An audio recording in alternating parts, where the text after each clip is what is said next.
श्रीजन एक बात बता, जब दुनिया में सब कुछ उल्टा पुल्टा हो जाता है, जब गलत ज्यादा और सही कम लगने लगता है, तब क्या होता है? तब होता है मंथन, सच और झूठ का, धर्म और अधर्म का, और सबसे बड़ा इंसान के मन का। बिल्कुल, और सही एक महान मंथन हुआ था। हर युग में जब अधर्म बढ़ता है और धर्म डगमगाने लगता है, तब सृष्टि को संतुलन में लाने के लिए ईश्वर कोई न कोई मार्ग दिखाते हैं। और ऐसा ही हुआ उस समय जब देवता और असुरों ने मिलकर किया अमृत के प्राप्ति के लिए किया महासमुद्र का महामंथन। सोची जरा ऐसा क्षण जब शत्रु भी मित्र बन गया, क्योंकि उद्देश्य था एक अमरत्व का अमृत। देवताओं ने मांदी पर वासुकी नाग को लपेटा और मंदराचल पर्वत बना मंथन का डंडा। एक ओर थे देवता श्रद्धा, संयम और विश्वास के प्रतीक, और दूसरी ओर थे असुर, लालच, अहंकार और स्वार्थ के रूप। दोनों ने आरंभ किया वह अद्भुत मंथन जहाँ सागर की गहराइयों से निकलने वाला हर एक रत्न एक नई सीख लेकर आया। पहले निकला हलाहल विष, इतना भयंकर कि पूरी सृष्टि कांप उठी। और तभी महादेव ने अपने करुणामय हृदय से उस विष को स्वयं ग्रहण कर लिया। इसलिए वे नीलकंठ कहलाए, क्योंकि धर्म का अर्थ है दूसरों के लिए स्वयं का त्याग। और वही क्षण था, मंथन चलता रहा और निकले रत्न, देवी शक्तियाँ, धन और वैभव। अंत में प्रकट हुए धन्वंतरी देव अपने करों में अमृत कलश लेकर। और वही क्षण था जब देवों और असुरों के बीच फिर से छिड़ी सत्य और असत्य की जंग। कौन पाएगा अमृत? पर जैसा सदा होता है, अंततः धर्म ही विजय हुआ। देवों ने अमृत प्राप्त किया, सृष्टि में संतुलन स्थापित हुआ। क्योंकि सागर मंथन केवल समुद्र का नहीं था, वह मानव मन का मंथन था। जब हम अपने भीतर के सागर को मथते हैं, तो पहले विष निकलता है, क्रोध, अहंकार और स्वार्थ। पर जो धैर्य रखता है, वही अंततः अमृत, सत्य, प्रेम और शांति प्राप्त करता है। तो आइए, मैं मंथन किरणे और मैं श्रीजैन बोले आज मंच पर आपको दिखाते हैं वह दिव्य दृश्य, वह संघर्ष, वह सृजन जिसने सिखाया है कि हर मंथन का अमृत ही होता है। प्रस्तुत है समुद्र मंथन, धर्म और अधर्म के इस अनंत संघर्ष की अमर कथा। तो जोरदार तालियों से स्वागत करते कक्षा 7वीं के कलाकारों का।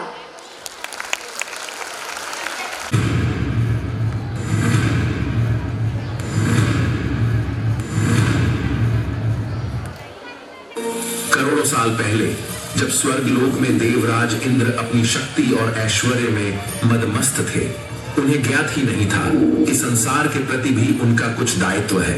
इससे संसार का संतुलन बिगड़ सकता था।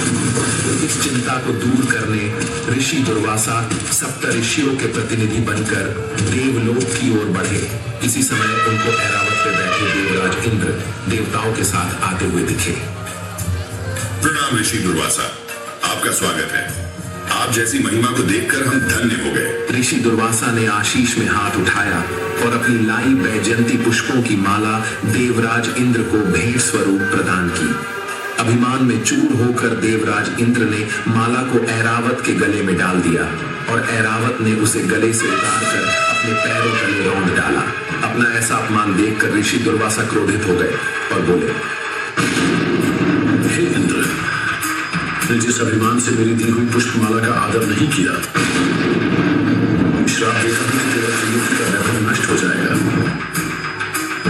ऋषि, कृपया हमें माफ कर दें, हम पर दया करें। जिस प्रकार तूने मेरी दी हुई माला को पृथ्वी पर फेंका है, उसी प्रकार तेरा और तेरे समस्त देवगणों का त्रिभुवन श्रीहीन हो जाएगा।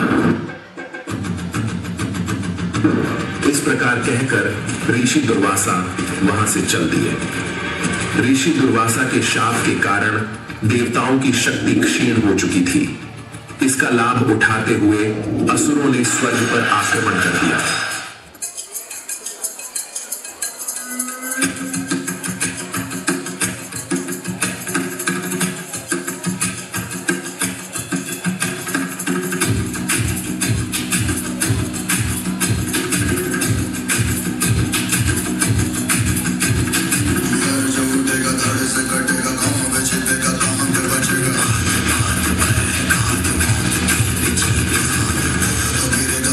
चिरेगा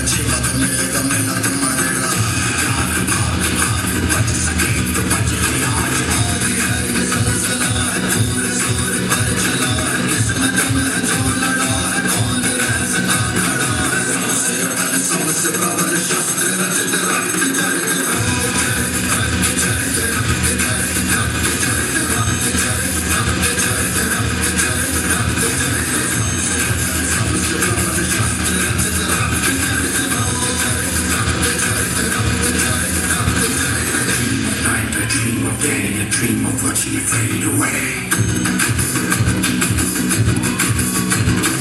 Feel me once, feel me twice, feel me more, shoot you aside.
असुरों ने स्वर्ग पर अधिकार कर लिया है। कृपया इन्हें इस संकट से बचाने का उपाय बनाएं। देवताओं, ये संकट तुम्हारे लिए एक शिक्षा है। अपनी शक्तियों को पुनः प्राप्त करने के लिए तुम्हें समुद्र मंथन करना होगा। इस मंथन से अमृत प्राप्त होगा जो तुम्हारी शक्ति को पुनर्स्थापित करेगा। भगवान, असुर हमारा साथ क्यों देंगे? वे तो हमारे शत्रु हैं। उन्हें यह विश्वास दिलाओ कि अमृत से वे भी लाभान्वित होंगे। इस कार्य में विवेक और धैर्य से काम लेना होगा, लेकिन स्मरण रहे अंत में अमृत केवल देवताओं को प्राप्त होगा। समुद्र मथने के लिए मंदराचल पर्वत से आज्ञा लेकर उसे मथनी के रूप में प्रयोग करो और रस्सी के लिए भगवान शिव से वासुकी नाग लेने की प्रार्थना करो। मैं स्वयं कच्छप अवतार लेकर मंदराचल को अपनी पीठ पर धारण करूंगा। भगवान विष्णु की सलाह पर असुर लगे और फिर रस्सी रूपी वासुकी नाग द्वारा समुद्र मंथन करने लगे। जगत कल्याण के लिए आप सभी के सहयोग के साथ समुद्र मंथन आरंभ किया जाए।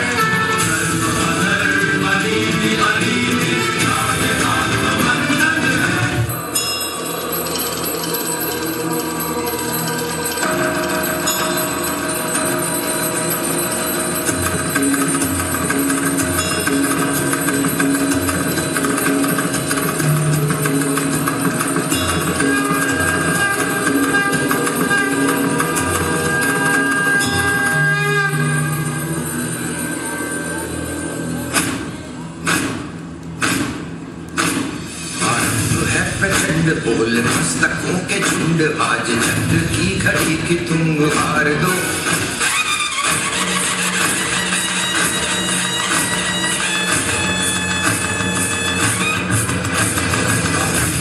प्रचंड बोल मस्तकों के झुंड, आज चंद्र की घड़ी की तुम हार दो। मान मान शान या की जान का वो दान, आज एक धनुष के बाण पे उतार दो। बोल मस्तकों के झुंड, आज चंद्र की घड़ी के तुम हार दो। मान मान शान या के जान का वो दान, आज धनुष के बाण पे उतार दो। आरंभ है प्रचंड। अकाल मृत्यु मरता काम करता जो चंडाल का, काल उसका क्या बिगाड़े भक्त जो महाकाल का। अकाल मृत्यु मरता काम करता जो चंडाल का, काल उसका क्या बिगाड़े भक्त जो महाकाल का। अकाल मृत्यु मरता काम करता जो चंडाल का, काल उसका क्या बिगाड़े भक्त जो महाकाल का। अकाल मृत्यु मरता काम करता जो चंडाल का, काल उसका क्या बिगाड़े वक्त जो महाकाल का